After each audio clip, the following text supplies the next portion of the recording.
Welcome to Collaboration Dynamics, where we find out how working together makes sense for real people. With Judy Rees, virtual collaboration consultant, best-selling author, and master of metaphor.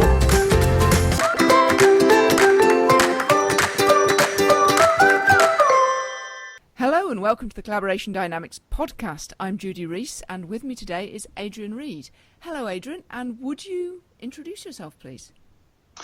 Yeah, certainly. So my name is Adrian Reed. I work for a niche consulting firm called Black Metric Business Solutions. And I guess the best way to describe my role is as a consultant or business analyst. So I help embed change in organizations, help organizations become more effective and help them to focus on their sort of strategic goals and sort of get change progressed, whether that's people, process, organization or IT change. Mm-hmm. Now, I can guess from what you've just said what kind of collaboration you're involved in, but what kind of collaborations would you see yourself as involved in? Well, it really varies. It could be anything from collaborating with the CEO and the board, helping them to define the vision, mission, objectives and strategy of an organization. Particularly with smaller organizations, that's something that is very enjoyable and I enjoy doing very much. But right down to working with stakeholders across a business unit and actually often beyond one business to figure out how you get, how you orchestrate a process. So how you get, inputs from one end of the business, you transform it into whatever the business is producing and get it out the other side. So a whole range from varying stakeholders, internal and external. Mm-hmm. Now, so that sort of scope sounds very interesting. So when you are collaborating at your best, you're like what? That's a good question. I think for me, there's a lot about the group, about being part of a cohesive group. Mm-hmm. And there's something about that group having a clear shared goal. Mm-hmm. for collaboration. So what I mean by that is I think collaboration doesn't work well when there are like three or four groups or stakeholder communities that are, on the face of it, are trying to achieve the same thing, but actually they're trying to pull in subtly different directions. Mm-hmm. So I think having a clear goal for collaboration or the thing that the organization is trying to achieve is so important. But I think there's also something about almost cultivating a climate of collaboration, because there are situations where perhaps the organizational culture might mean that people don't speak up. Mm-hmm. And so I think that when I'm collaborating at my best, or when myself and the people I'm working with are collaborating at our best, there's like a level playing field. That's probably a better way of describing it. A level playing field where anyone will feel empowered to raise ideas and challenge, having the audacity to challenge. And I think along with collaboration, having that ability to respectfully challenge anyone, whether it's the CEO or a senior exec, but to say, actually, I know we've always done it that way, but could we consider doing something different? Could we consider doing it in a newer, a different way? And what about if we did? What would that mean? What would the impact be? So having the ability to take different perspectives and to change mindsets or to challenge mindsets, I should say. So some lovely metaphors in what you've just said. The one I think you settled on was it's like a level playing field. So just to play with that metaphor for a moment, what kind of playing field is a level playing field? Yeah, and I mean, it's an interesting metaphor, isn't it? And I think, the actual thing which comes into my mind when I say that is an American football playing field, mm-hmm. which is is curious because I've never watched, seen, or cared about American football, so I have no idea why that image pops into my head. But I think there is something about the egalitarian nature of collaboration. So the ability for everyone's view to be heard, and for ideally for it to be facilitated in some way so that everybody's view can be heard. But of course, that doesn't necessarily mean, that it'll be a completely democratic decision if a decision's being made. But it's just there's something really important in that, I think, for everyone having the ability to have their airtime, to have the opportunity to be heard. So everyone having the ability to have their airtime and an American football playing field. Yes, it's a curious combination, isn't it? So is there anything else about that American football playing field? I don't think so. I think that, as I say, that's the visual metaphor which sprang to mind. I think that the other interesting thing, I guess, playing with that metaphor is that certainly in my mind, whether American football fields are really like this, but in my mind, you have the sort of the crowd around the edge of an American football field, and I guess in some extent collaboration is sort of like that, where you've got the players on the field. So if we're collaborating, we're players on a field collaborating as a team for a common goal, and if you're playing American football or whatever, then you're trying to achieve a particular goal. But there are people in that wider ecosystem that you actually have to consider.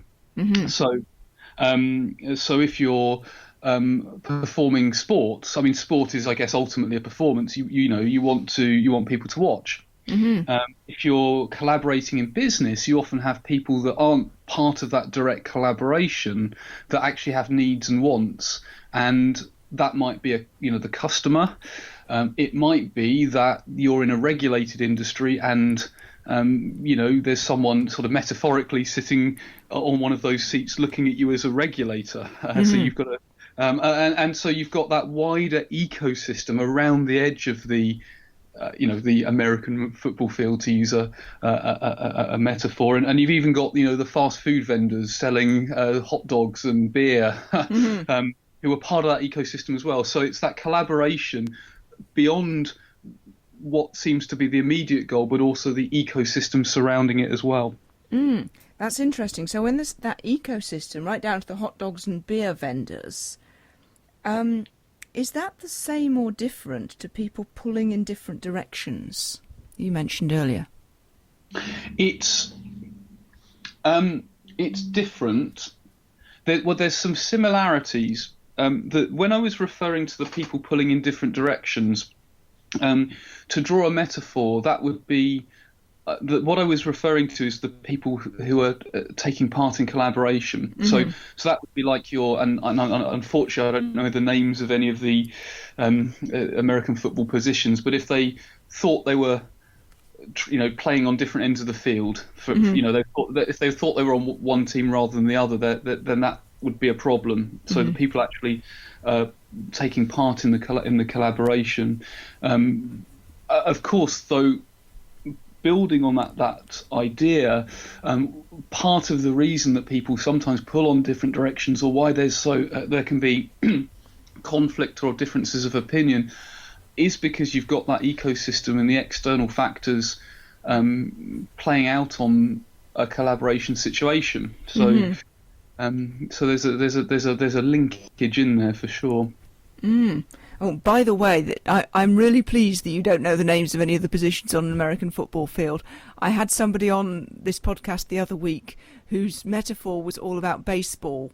And right. he knew all about baseball, and I know nothing about baseball. Yes.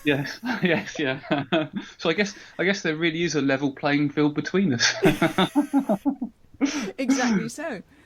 So that ecosystem, there's people on the outside, there's the hot dog vendors and the beer vendors and the regulators and all of those people in that external ecosystem, and there's the people on the field, and the people who are collaborating are one team, but they'd have to take into account all those other people. The thing you don't want them to be doing is being on the other team. Yes. I mean, that's true. I think, however, in a collaboration situation, it's sort of interesting because there's not necessarily another team that you're competing against. So it doesn't have to be that it doesn't have to be an adversarial conflict situation, but you want to all be on the same metaphorical team. That's certainly true. But that's not to say that you don't want to. It's important to encourage, or I feel it's important to encourage, surfacing of differences of opinion. I was going to ask you about that. So when you were saying earlier that it's important to be able to challenge and to have the audacity to challenge, how does that play out on the American football field? Yeah, it's an interesting one. It probably doesn't fit with that metaphor, curiously, but if it were to, I suppose what it would be, or playing with the metaphor, it perhaps might be that actually, the team are in the the sort of dressing room before the big game, and they're discussing the game plan, and actually, okay, there might be a coach and there might be someone who's got a specialist, is a specialist in a particular maneuver, but because they've got that shared goal, if one of them says, well, actually, let's try this brand new strategy, I'd imagine there will be the opportunity to have that discussion, and a decision would be made. So, perhaps to sort of, without wanting to labour the metaphor, perhaps that would be a place where that ability to challenge would come into it. And for that, you said you need a climate of collaboration. What kind of climate is a climate of collaboration? I think that the level playing field is an important part of it, but it's also, to some extent, there's the physical nuts and bolts, the physical logistics. So having the tools and space for collaboration. So it never ceases to amaze me, for example, organisations that don't have the tools for virtual or physical collaboration. There aren't enough meeting rooms, for example. is a problem. So there's the space, there's the physical, but there's also the sort of the mental space for collaboration, where it's really easy, and I'm as guilty of this as we're probably all guilty of this, of getting drawn into the busy work of daily life. And it's like, there's this opportunity to collaborate on X or Y, but there's all this other stuff, and this stuff is really cloudy, and sometimes to collaborate you have to, or I find you have to break through that stuff. But what's really curious is, because everyone's got their stuff, that can mean that collaboration starts quite cloudy, and actually collaborating well is about creating that concise reason, that goal. I hope this is making some kind of sense, Judy. I think so. So people are in that stuff, and that's really cloudy. And collaboration means breaking through that stuff. And for that to happen, well, it's about creating that shared goal. It's about creating that shared goal, but also having focus. So I think that often collaboration requires conscious focus. I think a lot of time people talk about collaboration, but almost just conflate it with like conversations, but actually for me, collaboration or really productive collaboration is something different, where every party has to be really quite keen, quite committed to actually collaborating and put a lot of energy into it. And if there are all these other distractions going on, if there isn't the space mentally and physically for collaboration, then what you can kind of get is quasi-collaboration, where people might come to a meeting, but none of the actions get done, and it fizzles out, and it's like fizzles out like a damp squib. So that's how you know whether it's collaboration or quasi-collaboration, is whether the actions get done or whether it fizzles. That would be one test. I think also, the sort of quasi-collaboration you can get when people turn up but they don't really turn up, or somebody isn't, if they don't feel empowered or committed to collaborate, so they're not inputting. It's almost like collaboration requires a net input rather than output. So people have got to put more in sum than is taken out. And then whatever it is you're collaborating on, it's almost like it gets that. If everyone puts energy in, more energy than they take out of that collaboration, then the net energy that gets put in gets transferred to whatever product or process or project you're working on. Now that's interesting. So everyone has to put more energy in than they're taking out, and what's left over gets transferred into the thing you're working on. Yeah, and of course people will have their own. So that's the sort of metaphor. People will have their own specialities, so their own special flavour of energy, and you might get some people who are very energetic and enthused that inject a lot.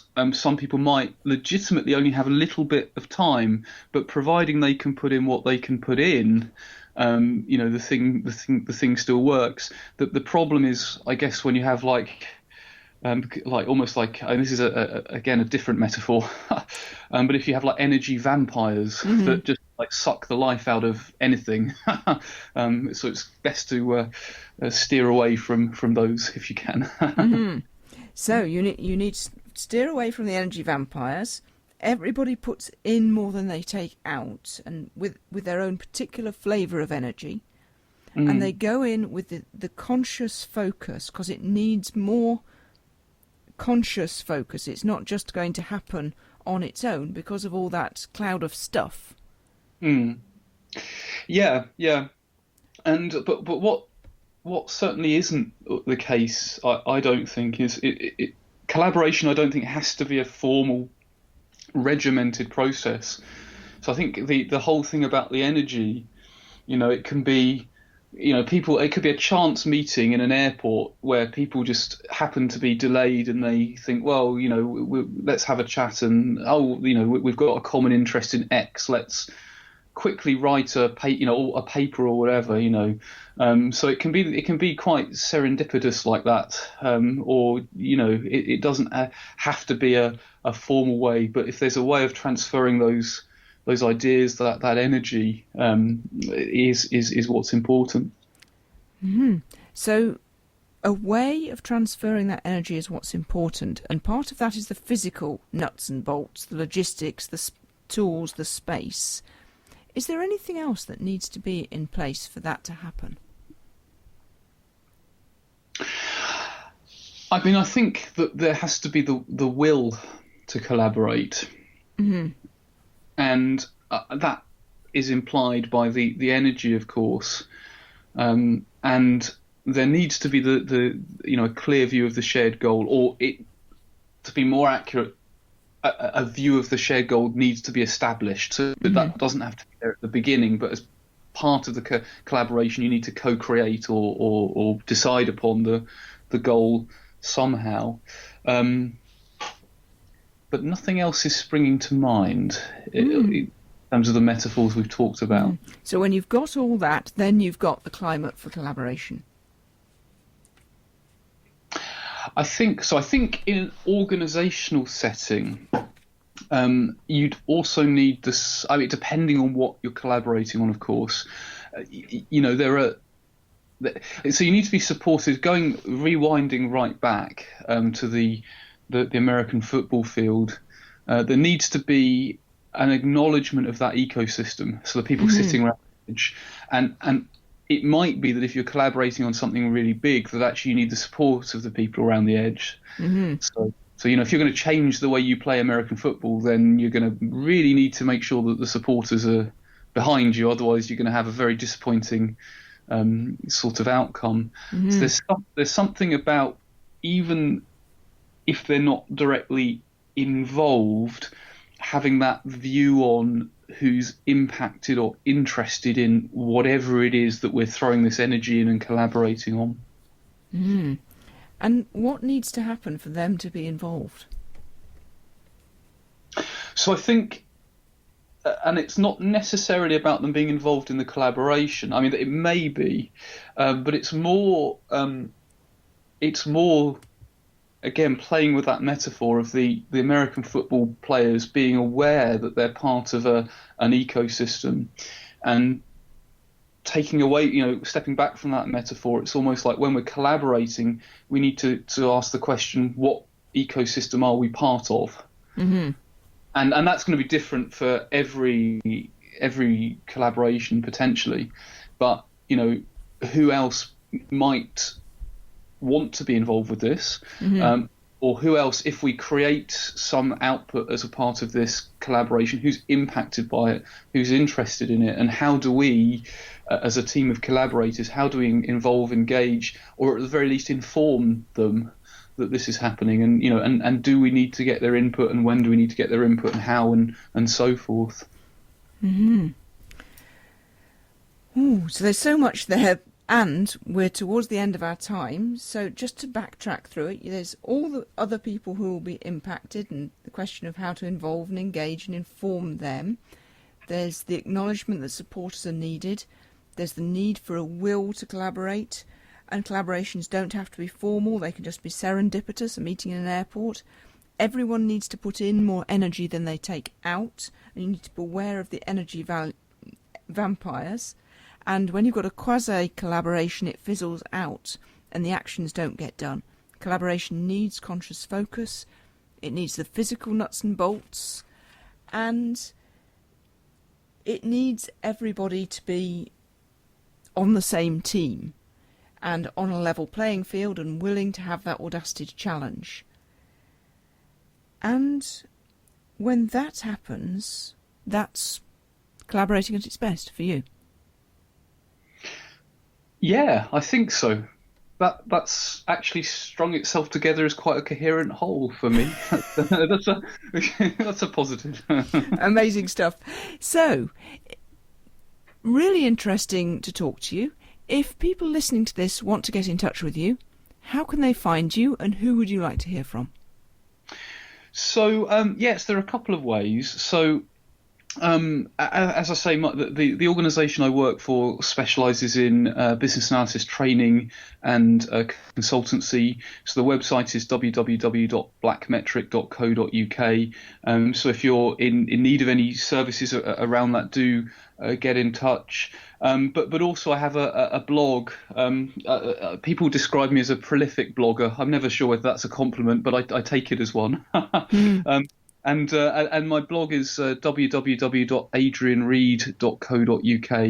And if people have enjoyed listening, then it would be really great for them to take a look. There's something like 250 articles on there now.